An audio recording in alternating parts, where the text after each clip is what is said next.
करके बोल रहा है कि सर ऐसे। मैंने बोला कोई बात नहीं यार, तू ग्रुप में, तुझे ग्रुप से थोड़ी निकाल रहा हूँ। तो कुछ एविडेंस मिलेगा ना जब आप लोग इम्प्रोवाइज करोगे, क्लास में अच्छा परफॉर्म करोगे, तो अवेश बोलेगा घर में कि देखो मम्मी, वो लोग भी तो लेट पढ़ते थे, अब वीडियो को लेके अब भी सर के वीडियोस आता रहता है, मैं देखता रहता हूँ। तो मम्मी, तो एक अंडरस्टैंडिंग आ जाती है। अब घर का बच्चा है, वो माँ बाप के खिलाफ नहीं जा पाएगा ना, ये भी तो समझना ज़रूरी है। अगर उसके मम्मी पापा कहते हैं, उनके खिलाफ थोड़ी ना जाएगा बच्चा। वो तो अच्छी बात है। अगर एक बच्चा अपने माँ बाप के इशारों पे चलता है तो ये तो बुरी बात नहीं है ना। तो खैर मैं कह रहा था, जो हम लोग एपी को देखेंगे, अभी ये एक टॉपिक है nth term of an AP, है ना। तो nth term of an AP में होता क्या है कि मैंने बोला था उस वक़्त जब मैं आपको शुरू में पढ़ाया था, जब अगर किसी ने एपी का वो पहले के 3 वीडियो मैंने दे रखा है, तो अगर देखे होंगे आप में से कोई, तो एक जगह पे मैंने दिखाया हुआ है कि nth टर्म भाई, 50th term, 101th term, 1000th term, तो लिमिटेड, अनलिमिटेड नहीं है। मैंने ऐसे कहा था। ये जुबान आपको, ये जुबानी जो मैंने कहा अभी, ये जुबानी आपको मिल जाएगी वीडियो में, पुरानी किसी वीडियो में 1 2 3 में किसी वीडियो में मिल जाएगा एपी के चैप्टर का। तो nth टर्म मतलब कोई लिमिटेड टर्म के बारे में है, उसका एक फॉर्मूला है, उसकी ज़रूरत पड़ेगी। अब ये जो क्वेश्चंस है ना, जैसे फॉर एग्जांपल मैं आपको थोड़ा सा आइडिया देता हूँ, nth term of an AP कब ज़रूरत पड़ती है, ये समझोगे तो आपको जो डेली लाइफ से रिलेटेड वर्ड प्रॉब्लम है वो समझने में दिक्कत नहीं होगी। फॉर एग्जाम्पल एक उसी पेज में जहाँ पे nth term of an AP लिखा है, वहाँ पे एक एग्जाम्पल दे रखा है कि सेक्शन 5.1 का, Reena applied a job and got selected, she has been offered a job with a starting monthly salary of 8000 with an annual increment of ₹500। उससे 500 रुपये का इंक्रीमेंट सालाना ऐसा था, और उसकी शुरुआती जो तनख्वाह थी, सैलरी थी, वो 8000 रुपये थी। तो एक साल के बाद वो 8500 लेगी, फिर दूसरे साल के बाद 9000 लेगी, समथिंग लाइक दैट, है ना, ऐसी। तो हमने ये चीज़ डिस्कस भी करा था, या अगर डिस्कस नहीं करा होगा तो आपको काम दिया होगा कि आप देख लो, थोड़ा समझ लो। कुछ एग्जाम्पल समझा चुका हूँगा और इस एग्जाम्पल को आपको समझने के लिए दिया होगा, ऐसे हुआ होगा। मुझे भी याद नहीं है, मुझे लगता है कि इसको मैंने समझाया हुआ है, अगर क्वेश्चन है तो सॉल्व करने की कोशिश करा हुआ है। तो खैर वो यहाँ पे कर रहा है, देखो। तो यहाँ पे ना एक चीज़ वो दिखा रहा है, ये जो 3rd ईयर में लिखा हुआ है, आप इस पर ध्यान दो। एक 3-1 लिखा हुआ है, एक 4th ईयर है, इस पर ध्यान दो। मैं जैसे जैसे समझाता हूँ वैसे ही आप फोकस करो। मेरे से जब क्लास लेते हो तब तब वीडियो में तो आराम से सब चीज़ समझ में आएगी। तो मेरे कहने का मतलब है, वो 3rd ईयर के लिए 3-1 लिखा हुआ है, 4th ईयर के लिए 4-1 लिखा हुआ है, 5th ईयर के लिए 5-1 लिखा हुआ है। इसका कुछ ताल्लुकात है nth टर्म ऑफ एपी के लिए। कोई भी टर्म आप निकालते हो ना, वो, क्योंकि वो तो सारा एपी हो गया ना। ये जो सिचुएशन है, पहले 8000, हमने ऐसे बहुत सारे सिचुएशन देखे थे ना शुरुआती वीडियो में, क्या कि एक सिचुएशन है, उससे कुछ सीरीज ऑफ नंबर्स निकले थे। अब हमें देखना था कि सीरीज ऑफ नंबर्स एपी हैं या नहीं है। ऐसी नौबत आई थी ना, हमने क्वेश्चन देखे थे, एग्जाम्पल भी देखे थे।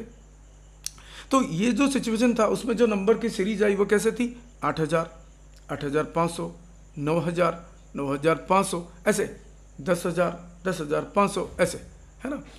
तो अब मान लो पहले साल, दूसरे साल, तीसरे साल, 25वें साल में कितना होगा, 25वें साल में कितना होगा। तो अगर वो पूछा होगा तो उसको कैसे निकालना होता है यार, है ना। उसका एक तरीका होना चाहिए। ऐसा थोड़ी ना होता है कि हम हिसाब करते चलेंगे, 500 रुपये बढ़ाते चलेंगे, ऐसा नहीं होता है। मैथमेटिक्स हर चीज़ को सिंप्लीफाई कर देती है, एक फॉर्मूला डाल देती है। इस फॉर्मूले को समझाने के लिए वो ऐसे मैंने बताया कि 4th ईयर में 4-1 करा लिखा हुआ एक जगह पे, और 5th ईयर में 5-1 करा हुआ है। अब वो कह रहा है, आगे चलो, नीचे चल दो, पेज नंबर 57 पे चल दो। तो यहाँ पे देखो 15th ईयर में वो कह रहा है 15-1, है ना। अब उसके नीचे एक जगह पे लिखा हुआ है first salary plus 50-1 into annual increment. बताओ एपी के लैंग्वेज में वो क्या है।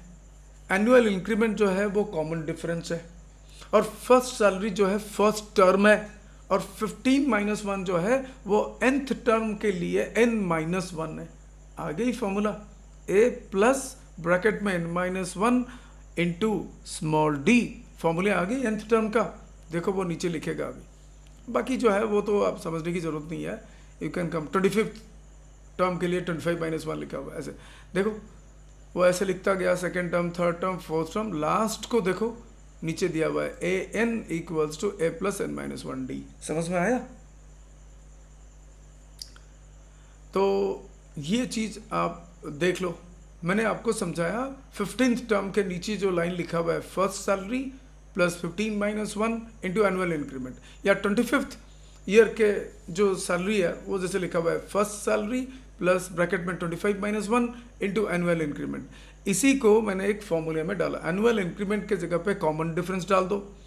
25-1, 25 मतलब 25th टर्म, इसको nth टर्म मानो तो n-1 लिखो ब्रैकेट में, और इधर जो फर्स्ट सैलरी है उसमें फर्स्ट टर्म लिखो एपी का, कोई सी भी एपी हो, है ना। तो आपको nth टर्म मिल जाएगा, 25वां टर्म, 1000वां टर्म, फटाफट निकाल दोगे, ठीक है ना। अगर आपको कॉमन डिफरेंस मालूम होगा, अगर एपी का आपको पहला टर्म मालूम होगा, और कितने टर्म तक का आपको एपी वो टर्म का वैल्यू कितना होगा और ये पूछा होगा, एन का वैल्यू पता होगा, तो निकल जाएगा nth टर्म का वैल्यू, है ना। तो फॉर्मूला बनता है उसका, नीचे लिखा हुआ है A N equals to A plus n-1 whole into D. Okay, ये nth टर्म है। अब nth टर्म जो है आप कभी कभी nth टर्म को लास्ट टर्म के हिसाब से भी जान सकते हो, जब जरूरत पड़े, जब सिचुएशन हो तो स्मॉल एल से डिनोट करा जाता है ना। तो वो लिखा हुआ है m terms of an FE, then m represents the last term which is sometimes also denoted by L, am भी लिखता है लास्ट टर्म को, है ना। ये थोड़ी जुबानी मतलब नोशन याद रखा करो। अब देखो क्वेश्चन एग्जाम्पल देख लो, मेरे ख्याल से ना, मैं ये बड़े अच्छे अच्छे क्वेश्चन है इस टॉपिक में। आई थिंक इसमें 7 कितने एग्जाम्पल्स हैं, एक में 8 एग्जाम्पल हैं, अल्टरनेटिव सोल्यूशन 9 एग्जाम्पल हैं। बड़ा टॉपिक है और अच्छा क्वेश्चन इसमें आता है, 10 एग्जाम्पल है। तो I will explain you one by one, इन चीज़ों को एक्सप्लेन कर दूंगा। देखते हैं आज कितना टाइम परमिट करता है। आप लोग काफ़ी देर से हो, खाना वाना खाओगे, है ना। 10 सवा 10 हो रहा है, तो कुछ एग्जाम्पल्स डिस्कस कर लेते हैं। कल भी इसको इसी को ही कर लेंगे। तो बोलता है कि find the 10th term of the AP दिखा रखा है 2, 7, 12 डट डट डट। तो आपको क्या निकालना है, nth टर्म। 10th मतलब यहाँ पे n क्या है, 10 है। देखो लिखा हुआ है n equals to 10, d equals to लिखा हुआ है, मैंने बोला था second term minus first term, देखो 5, क्योंकि ये ऑलरेडी एपी है, किताब में दे रखी है, इसको आपको वेरीफाई नहीं करना होता है। और पहला टर्म 2 है, वो लिखा हुआ है a इक्वल्स टू 2, फिर फॉर्मूला लिखा हुआ है, डाल दिया वैल्यू, आंसर निकल गया, है ना। अब एक क्वेश्चन और देख लो, एग्जाम्पल 4, इसको रिपीट करके सुन लेना, समझ में आ जाएगा अगर किसी को समझने में प्रॉब्लम होती है। तो which term of AP 21, 18, 15 dot dot dot is -81। बोलता है कि कौन सा टर्म इस एपी का, कौन से टर्म का वैल्यू -81 है, ये निकाल के बताओ।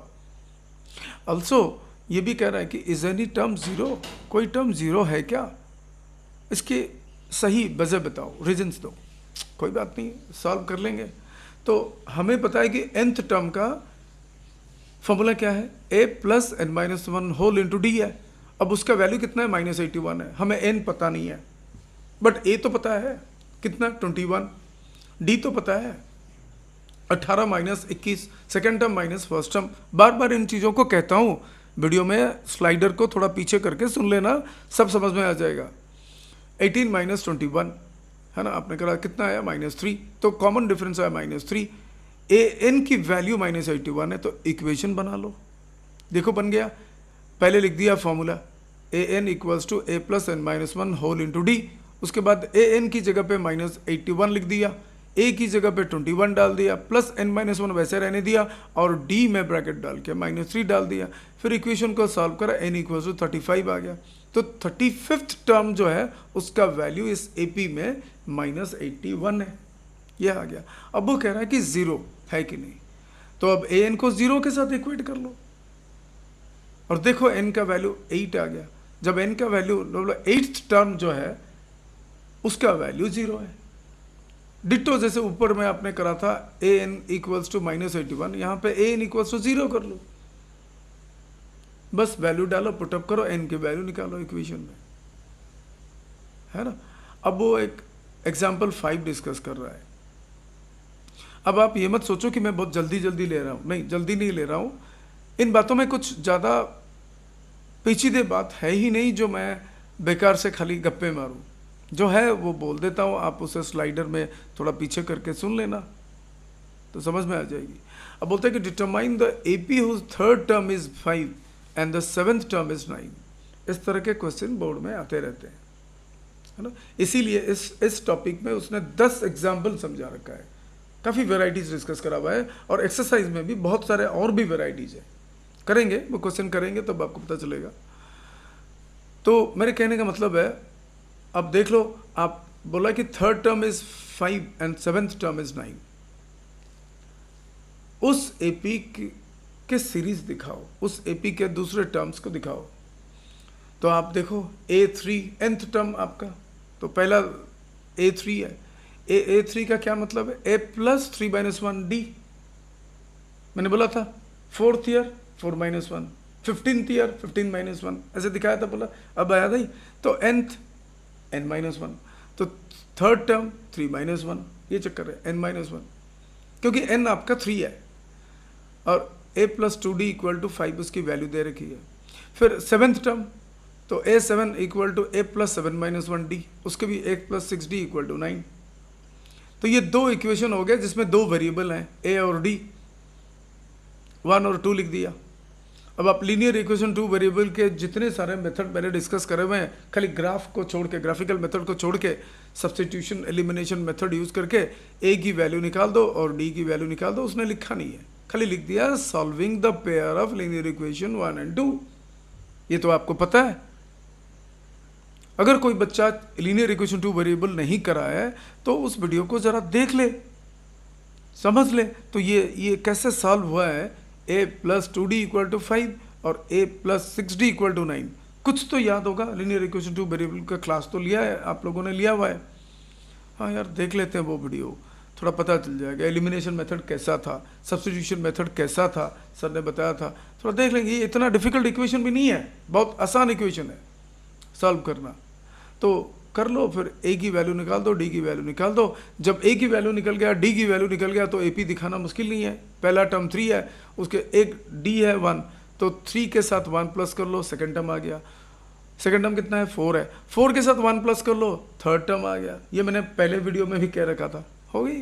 2-4 टर्म दिखा दिए, डट डट करके छोड़ दिए, AP हो गया। अब 10:30 में हम लोग क्लास एंड करेंगे। अगर आप लोगों को कोई मतलब एतराज़ नहीं है तो चलेगा ना।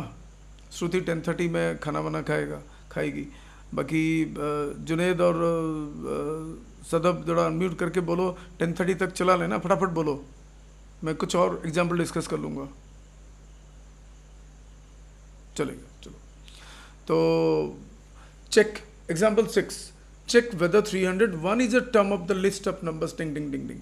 तो ये जो मैंने बोला टिंग टिंग टिंग, ये जो AP है, इस AP में एक ही प्रकार क्वेश्चन, जो पिछला क्वेश्चन था वैसे ही तो है ये। पिछले क्वेश्चन में लैंग्वेज अलग था। आप देखो कि इस AP का एक कोई टर्म है जिसका वैल्यू -81 है क्या, वैसे पूछ रहा था। अब इसमें क्या कह रहा है, चेक करो कि कोई इस AP सीरीज में कोई टर्म है जिसका वैल्यू 301 है क्या। एक ही तो बात है, क्या फर्क पड़ गया इस क्वेश्चन में, इस क्वेश्चन में, है ना। लैंग्वेज थोड़ी सी अलग है ना। अब आप देख लो, उसने लिख दिया सब चीज। अब वो कह रहा है कि यहाँ पे तो ऐसे दिख के लिखा रहा है, मतलब A2 माइनस A1 से कॉमन डिफरेंस है। अब वो पहले की इसमें क्या है, फ़र्क यही है कि इस क्वेश्चन में वो जो 5, 11, 17, 23 है, इसको AP करके बोला नहीं है, बोला कि एक सीरीज ऑफ नंबर्स है। पहले आपको दिखाना है कि ये AP है कि नहीं, यही बात अलग है इस क्वेश्चन में। अदरवाइज जब अगर यही बात वो क्वेश्चन में लिख देता कि ये AP है, फिर तो वही क्वेश्चन हो जाता, पिछले क्वेश्चन ही हो जाता, उसका रिपीट हो जाता, ये रिपीटेड वर्जन हो जाता। इस क्वेश्चन में थोड़ा सा अलग कर दिया, क्या करा कि ये जो नंबर्स हैं ये AP है या नहीं वो पर्टिकुलरली कहा नहीं है। तो बच्चे को चाहिए कि पहले ये सीरीज को दिखा दे AP है कि नहीं, तभी उसने A2 माइनस A1, फिर A3 माइनस A2, फिर A4, मैं तो 2 ही कहा हुआ है, ये तो ज़्यादा भी ले लिया, A4 माइनस A3 करा हुआ है। हर केस में 6 ही आंसर आया, तो कॉमन डिफरेंस इक्वल है, तो ये AP हो गया। अब ये साबित हो गई जो 5, 11, 17, 23 डट डट डट डट है, ये एक AP सीरीज है। अब अगर AP सीरीज है तो nth टर्म का फॉर्मूला लागू कर लेते हैं, सिंपल सी चीज़ है ना। A लिख दिया, D लिख दिया, AN देखो लिख दिया, और AN की जगह पे 301 डाल दिया, और देखा कि N का वैल्यू 151/3 है। यार N तो कभी फ्रैक्शन में नहीं आता है भाई। आपके पास कितने एप्पल हैं तो कितने लोग हैं, आप बोलोगे नहीं 3.5 लोग हैं, ऐसे थोड़ी ना होता है। आप बोलोगे सर 3 आदमी है, वो बोलता ना कितने आदमी थे, वो बोलते सरदार 6, तो गब्बर सिंह बोलता है ना कितने आदमी, तो भाई कितने आदमी थे वो थोड़ी ना बोलेगे कि 3.5 आदमी थे, है ना। तो मेरे कहने का मतलब है कि ये जो फ्रैक्शन निकला, इसका ये मतलब है कि ऐसा कोई टर्म मौजूद नहीं है जिसका वैल्यू 301 है। समझ में आया? ये गलत नहीं निकला, ये जो n इक्वल्स टू 302/6 निकला, ये गलत नहीं है, ये सही है। परंतु ये इस बात को इंडिकेट करती है कि वो जो सीरीज AP सीरीज आपने दिखाया 5, 11, 17, 23, उस AP सीरीज में कोई ऐसा टर्म नहीं है जिसका वैल्यू 301 है, क्योंकि n फ्रैक्शन में आ गया। ठीक है, वो पूछा भी है, but n should be given positive integer. Why? क्योंकि n एक होल नंबर इंटीजर होना चाहिए, पॉजिटिव इंटीजर होल नंबर होना चाहिए। होल नंबर में 0 भी आ जाता है, n इक्वल टू 0 का कोई मतलब नहीं है। तो नेचुरल नंबर होना चाहिए n। नेचुरल नंबर पॉजिटिव भी होते हैं और 1 से होते हैं, 1 से इन्फिनिटी। तो बट ये तो यहाँ पे एक फ्रैक्शन आ गया, या रैशनल नंबर आ गया, मतलब p/q फॉर्म का नंबर आ गया, पॉसिबल नहीं है। Example 7, how many 2 digit. ये सारे क्वेश्चन इस वैरायटी के थोड़े ट्रिकी क्वेश्चंस बोर्ड में आते हैं, कसम से मैं जो कह रहा हूँ वो ध्यान से सुन लो, है ना। इसके थोड़े कॉम्प्लिकेटेड वर्जन आपको RD शर्मा में मिल जाएंगे, है ना। बट ये बेसिक क्वेश्चन है, अगर इन चीज़ों को समझ लोगे तो वो क्वेश्चन भी आराम से कर लेगा एक बच्चा, थोड़ा ब्रेन अप्लाई करेगा, कर लेगा, है ना। How many 2 digit numbers are divisible by 3। भाई पहले 2 डिजिट नंबर आप निकालो तो सही, जो 3 में डिविजिबल है। स्टार्टिंग लाइन क्या है? 12, 3 4 12। उससे छोटे तो 2 डिजिट नंबर नहीं है जो 3 में डिविजिबल है। तो 12 ऐसा पहला नंबर है जो 3 में डिविजिबल है। उसके बाद फिर 3 प्लस करते जाओ, निकालते जाओ, बड़ा इजी है यार, करते जाओ 99 तक। उसके बाद तो 3 डिजिट नंबर आ जाएगा। तो आपको पता नहीं कि ये कितने नंबर है, इसको AP के जरिए से निकाल दो, क्योंकि आपको फर्स्ट टर्म मिल गया, कॉमन डिफरेंस भी मिल गया, 15 - 12 3 है, 18 - 15 3 है ना। तो आपको कॉमन डिफरेंस भी मिल गया और फर्स्ट टर्म भी मिल गया। n आपको पता नहीं है ना। वो पूछ रहा है कि हाउ मेनी 2 डिजिट नंबर, और आपको an की वैल्यू पता है, लास्ट टर्म मैंने बोला था nth टर्म को हम लास्ट टर्म भी ले सकते हैं, और an जो लास्ट टर्म है वो 99 है। याद करो जब मैंने फॉर्मूले समझाया, nth टर्म का फॉर्मूला बोला, उस वक़्त स्मॉल l करके लिखा था, मैंने दिखाया था कि देखो लास्ट टर्म को भी आप an करके लेके भी सिचुएशन के मुताबिक आप लास्ट टर्म भी ले सकते हो, है ना। अभी बोला था, याद आ गया होगा आपको, तो वीडियो में देख लेना वो चीज़, ठीक है ना। तो 99 है, तो an की वैल्यू भी दे रखी है, बस इक्वेशन में डालो, वही क्वेश्चन है, बस तरीका कितना अलग है, लैंग्वेज कितनी अलग कर दिया। देखो जो क्वेश्चन हमने शुरू में करा था वही क्वेश्चन है, कितना घुमा फिरा के वो कर रहा है, बात तो वही है। ए एन का वैल्यू डाला, ए का वैल्यू डाला, बस एन का वैल्यू नहीं है, सबकी इक्वेशन सॉल्व करा, वैल्यू निकल गया 29। अब n जो है वो कह रहा है कि 29 plus 1 n equals to 29 plus 1 30 है ना। क्यों कह रहा है n इक्वल्स टू 29 प्लस 1 30 है? देखो इक्वेशन के मुताबिक लिखा हुआ है यार, इसके लिए परेशान होने की जरूरत नहीं है। n का वैल्यू 30 आ गया, n माइनस 1 इक्वल टू 87/3 और 29, और माइनस 1 उधर चला गया, प्लस 1 हो गया, 30 हो गया। फाइनल आंसर तो 30 है। तो 30th टर्म मतलब टोटल 30 ऐसा नंबर है जो 2 डिजिट है और 3 में डिविजिबल है, दैट्स इट। एग्जाम्पल 8 में find the 11th term from the last term. ये थोड़ा 5 मिनट लगेगा, थोड़ा सुन लो ध्यान से, ये थोड़ा अलग सा क्वेश्चन है बट एन से रिलेटेड ही है। बोलता है कि find the 11th term from the last term towards the first term. अब द एपी, ये जो एपी सीरीज दे रखा है 10 7 4 -62, ये लिमिटेड एपी है, फाइनाइट एपी है, अनलिमिटेड नहीं है। तो एंड हो गया -62 में। अब आप इसको उल्टा कर लो, मतलब पहला टर्म -62, उससे पहले दूसरा टर्म, उसके बाद तीसरा टर्म, ऐसे। तो कॉमन डिफरेंस भी क्या होता है वो समझ लो, और उस तरीके से एपी करने के बाद 11वां टर्म कितना होगा, 11वें टर्म का वैल्यू कितना होगा वो निकालो। वो ये नहीं पूछ रहा है कि ये जो एपी लिख रहा है 10 7 4 -62, इसका 11th टर्म का वैल्यू निकालो, ये नहीं पूछ रहा है। वो पूछ रहा है इस एपी को उल्टा तो मैं कहता हूँ, मतलब वो खाली बोलता है कि आप पीछे से स्टार्टिंग तक चलोगे तो 11th टर्म का वैल्यू क्या होगा, पीछे से 11th टर्म क्या होगा उसका वैल्यू निकालो, है ना। तो भाई सिंपल सी बात है। अब अगर 10 7 4 -62 के एपी है, उस सारे टर्म को उल्टा कर दो, सीक्वेंस उल्टा कर दो, तो भी वो एपी ही रहेगा। तो एक काम कर लेते हैं ना, थोड़ा कॉमन डिफरेंस के बारे में देख लेते हैं। भैया इस एपी का कॉमन डिफरेंस क्या है, मैं अपने तरीके से समझाता हूँ।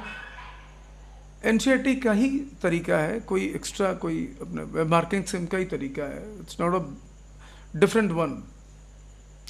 तो पहले इस एपी का डी निकाल देते हैं। 7 - 10 कितना है, -3 है।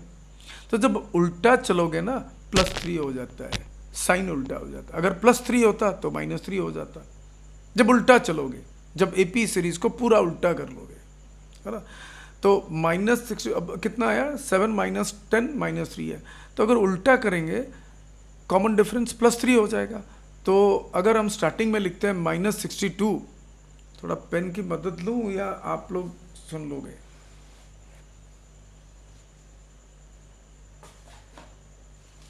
मैथमेटिक्स में ना थोड़ी बहुत कभी कभी पेन पेपर की मदद लेनी पड़ती है, फिर आप लोग समझ पाते हो। बोल देता हूँ, थोड़ा मैंने खोला भी नहीं है, वाइट बोर्ड खोला नहीं है, खोल देता हूँ एक, यहीं पे लिख देता हूँ यार, थोड़ा बहुत पता चल जाएगा आपको। मैं कह रहा हूँ ये जो 60 अब मान लो उसको हमने ऐसे कर लिया, -62 पहला टर्म है, उसके साथ क्या करेंगे, दूसरे टर्म निकालने के लिए कॉमन डिफरेंस प्लस करेंगे। तो हमारा कितना है कॉमन डिफरेंस, जो ओरिजिनल एपी सीरीज था उसका कॉमन डिफरेंस कितना था, 7 - 10 -3 था। जब हम उसको उल्टा कर लेंगे, मैंने बोला था साइन चेंज हो जाता है, तो -3 +3 हो जाता है। तो -62 के साथ, चूंकि अब हम उल्टा करके लिख रहे हैं एपी को, तो पहला टर्म हमारा होगा -62। अब -62 के साथ इस सीक्वेंस में जो कॉमन डिफरेंस बनेगा वो +3 बनेगा। तो -62 + 3 कितना होगा बताओ, -59। खुद कर लो, देख लो। अब -59 के साथ आप फिर +3 करो, कितना आ जाएगा, 9 - 3 6 -56, डट डट डट डट कर देते हैं। लास्ट टर्म कितना होगा, 10 होगा, या लास्ट से पहला टर्म 7 होगा, उससे पहला टर्म 4 होगा, जैसे दे रखी है। लास्ट टर्म 10 में खत्म हो, उल्टा चलते हो, है ना। अब वो कह रहा है कि 11th टर्म क्या होगा। पहले आप इस तरह से लिख लो एपी को, -62, फिर -59, -56। अब आपको पहला टर्म भी मिल गया, कॉमन डिफरेंस भी मिल गया, है ना। -59 माइनस ऑफ -62 कितना होता है आंसर भाई? +3 तो होता है कॉमन डिफरेंस, ठीक है ना, मिल गया। अब आप वैल्यू लिख लो, आपको निकालनी है ना 11th टर्म, आप 11 कर लो। वो कुछ अलग तरीके से करा हुआ है, n = 25 लिखा हुआ है। 25th term, 11 term from the last term will be the 15th term. यहाँ से 25, वो ये थोड़ा तरीका आपको थोड़ा टफ लगेगा, जो मैं कह रहा हूँ वो इजी है। आप A11 ले लो, इस जो नया AP सीरीज निकला -62 उल्टा करने के बाद, उसके हिसाब से A11 लिख लो। मैं लिख लेता हूँ,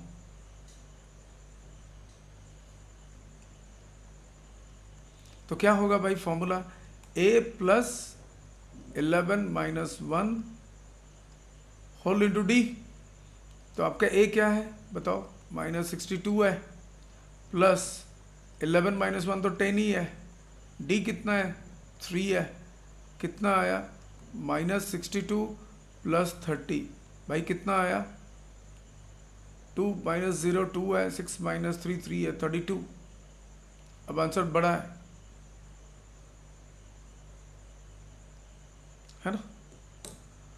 तो मेरे कहने का मतलब ये जो चीज़ है, आप एक मिनट देख लो, जो nth टर्म है ये देखो -32 आया कि नहीं, देखो देखो देखो जरा, है ना। तो 11 आपको ये जो लिखा है उसके मत जाओ, आप ये लास्ट आंसर देखो, 11th term of last term is -32, underline करा। अल्टरनेटिव सोल्यूशन मेरे ख्याल से मेरे तरीके से करा हुआ है, देखो पूरा मेरे तरीके से करा हुआ है। ये जो अल्टरनेटिव सोल्यूशन है, अल्टरनेटिव मेथड है, यही समझाया मैंने। किताब ने इस मेथड को भी लिखा हुआ है क्योंकि बोर्ड के मार्किंग का मेथड है ये, बट जो ऊपर वाला मेथड है वो थोड़ा उल्टा सोचने वाली मेथड है। आई थिंक रादर मैंने जैसे करा हुआ है, वीडियो में करा हुआ है, आप देख लेना, है ना। 11th टर्म सीधा आंसर आ गया -32, चुटकी मारते ही आ गया। बस स्टार्टिंग में एक अंडरस्टैंडिंग हमने करा था, उस AP को पूरा उल्टा कर दिया और कॉमन डिफरेंस का साइन चेंज कर देना होता है, दैट्स इट, यही ट्रिक है, ठीक है ना। I suggest you follow this method जो मैंने कहा, ठीक है ना। वही मेथड यहाँ पे अल्टरनेटिव सोल्यूशन में भी दे रखा है, प्रिसाइज कंपैक्ट करके लिख दिया मैंने, थोड़ा इलाबोरेट करा हुआ है। इसी किताब में PDF में ही करा हुआ है, मैंने वो नहीं खोला, व्हाइट बोर्ड नहीं खोला, ताकि आपको समझ में आए जो मैंने लिखा हुआ है। तो एक काम करते हैं, कल ये 2 करने के बाद एक्सरसाइज करेंगे 9 और 10, थोड़ा बहुत सिंपल इंटरेस्ट का भी है, देख लेंगे उसको, तो इतना जल्दी नहीं करेंगे, तो डिस्कस कर लेंगे, ठीक है ना। इसी के साथ वीडियो एंड कर लेते हैं हम लोग। तुम लोग जाओ, बट एक प्रॉमिस लो कि कल से